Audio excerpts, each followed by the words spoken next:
দুয়ানে ঘুমাইতেছে। আল্লাহু আকবার আল্লাহ। ওখানে আজান দিয়েছে। হ্যাঁ আলাদা উঠতেছে, এদিন নামাজে যাবো গা। আমি থাকতে এই আলারে নামাজে যাইতে দিতাম না। বাবা তুমি ঘুমাই রো, বাবা ঘুমাই রো।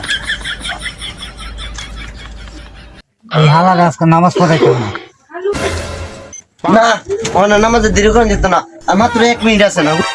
এই হালা দুয়ানে উঠতেছে। ঘুমা বাবা, বাবা ঘুমা, বাবা ঘুমা। এই হালারে 2 মিনিট ঘুম পাতায় রাখতে দিই, তা নামাজটা মিশে হয়ে যায়। আর 2 মিনিট ঘুমায়, খারাপ 2 মিনিট ঘুমায়। 2 মিনিট শেষ, নামাজে শেষ। নামাজে তো মিস করাইলে না, আল্লাহ আমি যাই গা। আল্লাহ শয়তানের হালাত হইরা আমার নামাজ যাইছিস। আল্লাহ